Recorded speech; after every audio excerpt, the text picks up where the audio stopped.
This week on the Travel Tidbits podcast, I introduce our newest agent, Taylor Deck, and Taylor and I discuss the future of travel and how COVID has impacted the travel industry. Stay tuned.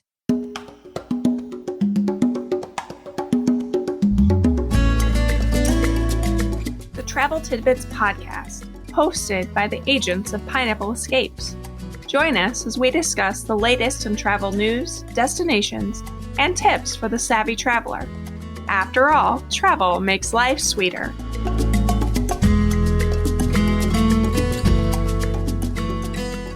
Hello and welcome to episode 18 of the Travel Tidbits podcast. I'm Jamie Weidel, travel agent and owner of Pineapple Escapes. This week, I'm really excited to have Taylor Deck joining us on the podcast. Taylor is our newest Pineapple Escapes agent and just joined the agency in January of 2021. Taylor is currently living in Colorado and participated in the Disney College program, so she brings a valuable expertise about Walt Disney World from an insider's view that we are excited to have on our team. So Taylor, tell us a little bit about yourself and your journey to become a Pineapple Escapes agent. Hi, Jamie. Thank you. I live in Littleton, Colorado right now, but I've also lived in Waco, Texas for a couple years. And then I lived out in Orlando for a year. And for some reason, I keep coming back to Colorado because the other places were just too humid. But I live with my dogs and I have a couple cats.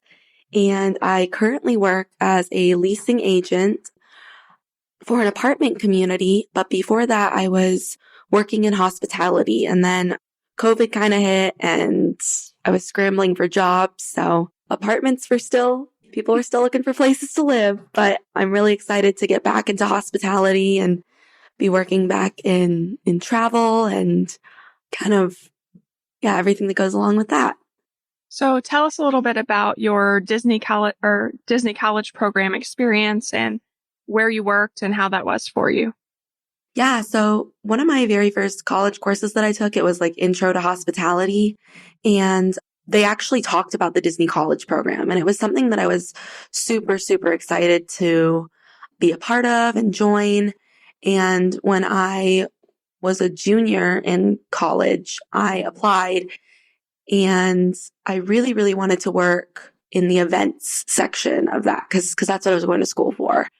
I got merchandise instead, but I'm super, super excited. I was super excited to still work for the company.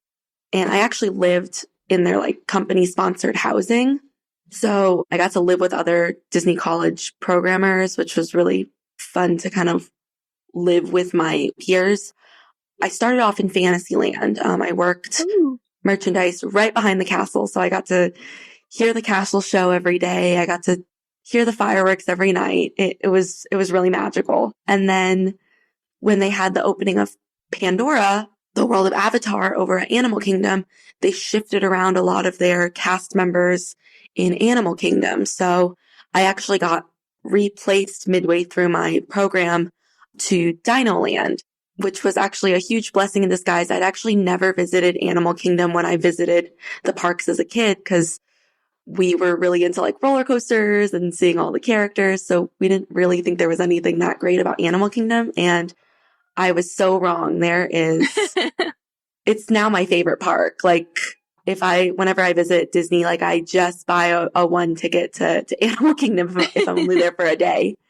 But it was so great. I actually, before the pandemic, had tried to apply to do they have the college program and then they have the professional programs, which are more for graduate level. Once you graduate with your bachelor's, you can reapply to do kind of a more extensive program in a managerial or a more professional degree. So I had applied and got all the way to the very last interview process for the fairy tale weddings sales position. And then they ended up, it was super competitive and I ended up not getting it. But then that was also kind of a blessing in disguise because they canceled all the programs in March. So I would have had to come home anyway. But I'm a huge Disney's Fairy Tale Weddings fan. I love Allison and Twitch and Allison's the best. Yeah. Like the whole show, I think, is just amazing. So I think that would have been an amazing position. So maybe in a few years, you can go that route again once post-COVID, once everything is better. So jumping into our slice of life, I did want to chit chat with you a little bit about how everything's going for you right now with COVID. And you mentioned that obviously it's resulted in job changes for you and different things. But do you have any upcoming travel plans? Have you been able to travel at all during the pandemic? Yeah, I actually traveled quite a bit, which I was reluctant to tell my other friends, but actually everything's been going pretty well here. In Colorado, our numbers are really down, which has been great. Our governor has been really on top of mask mandates and distancing. So everything's starting to reopen back up, which is great. Most of my family's actually gotten their vaccines. So I'm just patiently awaiting when it'll be my turn to go and get one. So I feel a little bit safer with traveling. But last year I went to California, which everything was shut down. So it was a very quick turnaround trip. We were really out there for business. And then I visited Texas. We stayed in an Airbnb, it was interesting to stay in an Airbnb during quarantine. I mean, they still have like the contactless getting into the Airbnb, but everything was like COVID sanitized. They left several like notes everywhere. And I visited South Carolina. We stayed in a condo, so it was kind of the same thing. Everything was COVID clean. And then I visited Disney, which I actually really liked visiting Disney. I liked seeing I visited both downtown Disney in California when I went in July, and then I visited Epcot when I went to Disney World in October. I was very, very excited and pleased with how Disney handled social distancing and, temperature checks and mask mandates, the queues to get in lines. It was very, I thought it was very well handled. That's good to hear. And I think that has been, so like you mentioned, you're kind of afraid to talk about it too much. And I think that that's one thing that we have been discovering with some of our clients is they're desperate to travel, but they don't want to share it. They don't want to talk about it. I mean, it used to be the opposite. Like everybody wanted their travel stuff like posted everywhere. And now there's kind of like this whole travel shaming, which I think is a whole different ballgame and something that we're trying to figure out, because I think there are definitely ways to travel safely. And I think all of our agents have shown that there are options and there are ways to still go places and do things that are socially distanced, that are safe. So let's go ahead and jump into our At the Core. So Taylor, when I originally reached out to you about the podcast and what you wanted to, talk about for your first episode, the first thing that you said to me was that you really wanted to talk about the future of travel and what this was all going to look like post-COVID. And I think this is a great topic. So can you talk to us a little bit about what you're thinking travel will look like after the pandemic, or at least once we have been mostly vaccinated? What do you think this is going to look like for us? I've been reading a lot of articles as COVID was, we were really in the thick of things. And then as we were kind of seeing that the light at the end of the tunnel, and for the most part, I mean, it sounds like travel, tourism, the whole hospitality branch is going to be changing and kind of pivoting to, I feel like, a better future. I think it's going to allow for a lot more freedom for people to travel, both leisurely and for business. And I think it's going to be a lot safer for people and on different comfort levels as we get out of the quarantines and as everybody's getting vaccinated. There's still going to be people who only have a certain degree at which they feel comfortable traveling. So I feel like hotels, various airlines, they have to kind of cater to all levels of comfort. And I'm really excited to see this new form of travel where people can travel freely, but they also feel safe about the various protocols and sanitation techniques that are being put into place. I think that that's one of the biggest things that we can help with as agents right now is the different protocols are changing constantly. We have a Facebook group that we all share, but I just posted today, the updates for the different Hawaii protocols. There have been things within the last week that have changed and been modified, but we're keeping up with all of those things to be able to help our clients make the best decisions for themselves about these different protocols and what's in place. Some of the new things that we are seeing that have changed just since, COVID started are things like flexibility and cancellation terms, things like contactless check-in, mobile room keys, different work from home spaces that are built into hotel rooms, or different options for those who work from home but want to travel and still be able to work. So there's all kinds of new things there that are, as businesses shift and change, that we're seeing. We're also seeing a big increase in different outdoor dining and grab and go breakfast type situations. So there's all of these things that are changing. So let's talk about each of these a little bit, one at a time. So obviously a great big one for our industry that I've obviously seen a big impact of already is the flexibility and cancellation terms. Let's talk about that a little bit, Taylor. Yeah, I think I've noticed the cancellation flexibility a lot more in flights, particularly. I mean, hotels have definitely added some changes to their terms and conditions, but flights, you used to not be able to cancel after, what was it, 24 hours? And then you were kind of locked in unless you bought their insurance. But I travel Southwest, as I believe you do too, Jamie. And yeah, they've been very flexible with, you can cancel up to this term, and they've been giving out vouchers if they have to cancel, or they'll reschedule for you, which has really been great that they're really encouraging people to cancel at their own risks and feel comfortable with the state of everything changing. I really like to, because I like to say Airbnbs, I really like to that Airbnbs are kind of changing their cancellation terms, which has restored some faith in me that, it's okay for me to book a trip X amount out and then feel okay with having to change plans pretty quickly.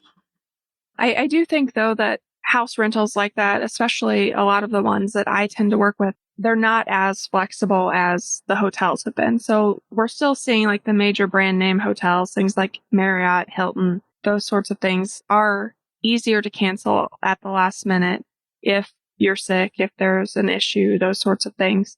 Houses still have condos, those sorts of things do still have other things in place. So usually it's not quite as, I mean, sometimes they're 6 or 7 days, but some of the hotels right now are 24 hours, which makes a big difference when it comes to a positive COVID test or that sort of situation. So that is something to keep in mind as you're thinking about future travel is, what are you comfortable with? How much money can you lose? And what kind of insurance do you have? I think the insurance is a big piece that I think gets overlooked sometimes, that, insurance can cover you if in certain situations, but it's not going to cover everything. So you need to really think through those sorts of things. Let's also talk a little bit about contactless check-in. What has been your experience with this since the pandemic? The hotels that I've stayed at, me or some of them traveling with has been a rewards member of. So we have the app downloaded, but a lot of the hotels now, especially those top brand ones, Marriott, Hilton, Hampton, they're allowing you to check in on their mobile app. And I was seeing that a lot of Hiltons, I haven't stayed at one yet, but they were in the position of transitioning when I stayed there. They are changing their door handles to actually be a scanner for your phone. So you can actually enter your room, your phone, using your mobile app once you've checked in.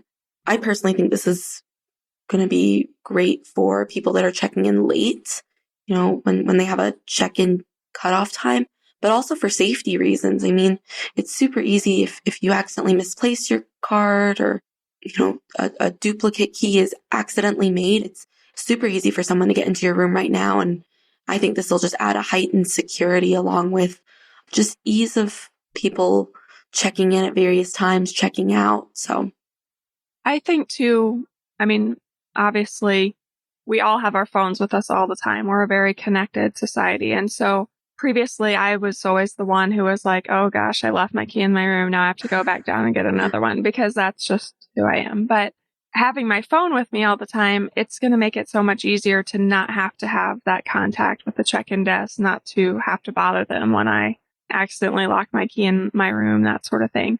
And I think Walt Disney World has done a great job of this for years with their Magic Band program. And also on the My Disney Experience app, you can open your room doors with the app now as well. So Disney does a great job with contactless check-in if that is an option that you are looking for. There are some things changing with Magic Bands. We'll talk about that in a different episode, though. But I think all of the hotels are definitely moving forward with this contactless check-in and just making it easier overall for you to not have to have those contact points if you are visiting a hotel, which is always nice. Cut down on people you don't need to see, which is perfect for me as a extroverted introvert. So let's talk a little bit about working from home and how this is changing. So obviously I've worked from home for, I don't know, how old's my son? 12 and a half years now. So I started out in education. I taught online for, I don't know, 10 years, 11 years. And then while I was doing that, I started in the travel industry, and now I'm working in the travel industry and doing some higher education content specialism stuff. But whenever my kids were out of school, I thought, well, why couldn't we go to Florida for a month and stay? They can do online school. I can work. We'd be fine. And I think that a lot of people who have been kicked out of their traditional office settings are finding this to be a great option. What are your thoughts? I think that the working from home and the working from home vacations is really, really going to pick up. I mean, a lot of hotels, I was reading an article, they are actually modifying a lot of their rooms to include a designated work from home workspace that allows, quick connectivity. They're upping their Wi-Fi speeds just to allow for and encourage, I think, more families to travel at the slower season so that, every season now we're getting more heightened travel at all times throughout the year. So I think it'll open up a lot more opportunities for maybe more budget friendly families to still be able to go on that really great vacation just at a not as busy vacation time. Right. And to be able to balance work with travel. Mm-hmm. And that's something that, it does take a balance because obviously you're in this amazing place, but you still have to work. So it's figuring out how to balance that correctly. But one of the programs that I was reading about was actually in Hawaii, and they were kind of supplementing for people who wanted to come to Hawaii for a specific number of months and live and work there. And they had to give back there were some volunteer requirements and some different things like that. But I'm I could totally do that. I would be all in for something like that. So I think there's definitely going to be some neat options for those that have now kind of been quote unquote released from the traditional workday and the traditional work schedules of having to go to an office building every day. So I think those changes are definitely going to be interesting moving forward with how that impacts travel and different types of travel. So the last thing I really want to talk about with all of this is the increase in outdoor dining. So Taylor, what has been your experience in Colorado and on your travels with outdoor dining options? So out here, we kind of were changing with the various phases that were put into place. So at first, they shut down all indoor dining, as I believe they did nationwide. And then we opened to 25%, very much encouraging. This was over the summer. So beautiful Colorado weather. We're not humid out here. They were very much encouraging outdoor dining. I actually had the pleasure of working at a restaurant very briefly over the summer, just kind of in between jobs. And all of the tables were distanced 6 feet. We had the QR scannable stickers on all the tables. And then we moved into October and November, and they shut down all the dining to just takeout or outdoor seating. And it got really cold. So a lot of the restaurants out here either rented out tent space and put heaters in their covered tents, or this was very particular in one county in the Lone Tree City area, which is right near all of our entertainment, dining, shopping. They actually gave all of the restaurants complimentary igloos, those cool bubbles, to encourage people to still support dining and to still go out and eat, to help restaurants during the winter time. And the igloos are really cool. They're a lot larger than you would think they are, and they can fit the entire table. Plus, some of them have I don't think you're supposed to put the heaters in the igloos, but some of them, they self-heat, especially during the day when the sun is out. So it was pretty comfy still eating in one. I didn't really feel like I was eating outside because it blocks the wind, it blocks any of the cold. That's awesome. So I'm in Illinois, obviously, and everything happened and everything shut down. So we went several months without eating out at all. I mean, when everything first started, like we were afraid to even like really order takeout because we were like, do we have to wipe it all down? Like, how does this all work? Like we were all so confused about what we were really experiencing. And so our first trip was actually to Florida, which has been more open during all of this. And they were at 50% capacity when we arrived for indoor dining. So our first meal, we only ate indoors once, and the rest of the time we ate outdoors while we were there because we were still like, I don't know. But that was, I remember feeling like it was amazing. Like, oh my gosh, we're finally going back out to eat. But then I was actually in Colorado when the outdoor dining and indoor dining all shut down again in November. It was like the week before Thanksgiving. It was like a Tuesday, and we were in Estes Park, and we got to go out to eat on a Monday, and then by Tuesday, everything had shut down. So there was no more options. We did order carry out once, and then we were in a house, so we were able to cook our own meals and cook our own Thanksgiving and those sorts of things. But it's interesting how all of that has evolved. And I do think it's neat that there are better carry out options. And I think it's been a good option too for things like Uber Eats and Grubhub in the larger areas. I think they've seen an increase in those sorts of sales. So I think that that's good. And hopefully now that we're hopefully on the back end of this and dining has opened up most places again, we'll see some other positives. I also wanted to kind of talk about how it's impacted hotels. So hotels usually have a continental breakfast in the mornings. Did you stay in any hotels over your summer travels that were impacted, and how did that impact things? Yeah, so I stayed in a Marriott, and I believe I also stayed in a Hilton. And the Marriott that I stayed at was in California, so I mean, everything was shut down. But they were still very accommodating. I mean, they told us when we checked in that every morning we could come down to the dining area and there would be somebody there to give us our breakfast. And so we went down there the next morning. They had these little bags laid out. They asked us, do you prefer toast or a bagel? And we told them, and they handed us our bag. It came with like all of the good stuff. It had a microwavable like burrito. It had a bagel with some cream cheese. It had wrapped up silver or plasticware, some napkins. I think it had a muffin, and then we could choose like a beverage. So they had like pre-to-go cupped coffee, juice, and water. And then I stayed at another hotel in Florida, and it was pretty similar. This one, though, this was back in October, so things had kind of opened up a little bit more in Florida.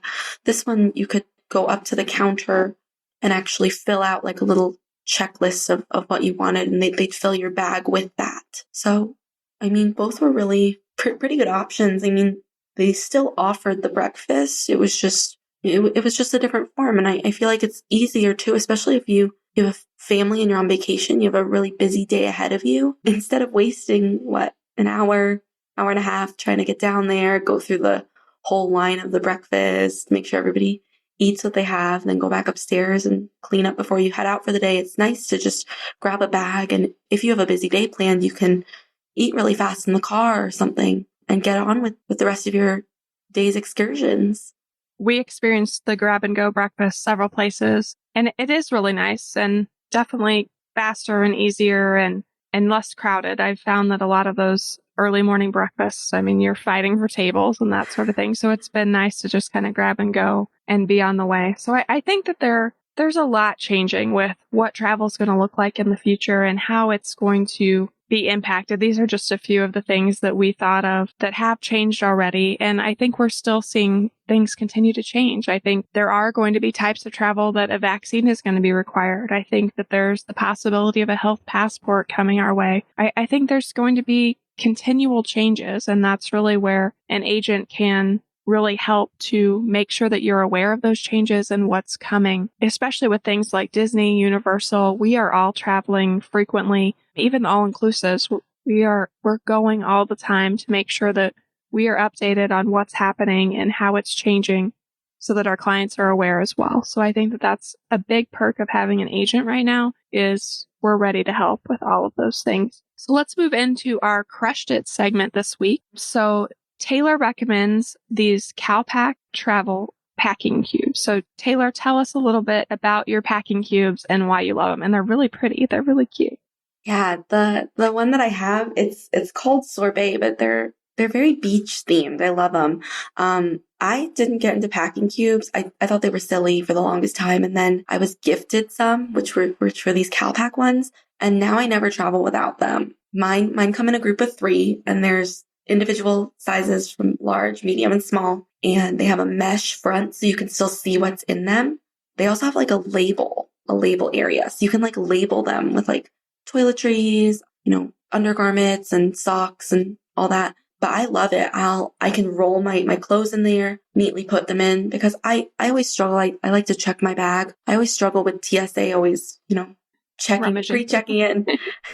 I'll open it up. Everything's kind of misplaced. And the packing cubes make it nice because they can still see everything that's in there, but my clothes aren't getting misplaced. And it actually makes for more room in my luggage too. So if I end up buying a bunch of souvenirs, I have extra cushioning room.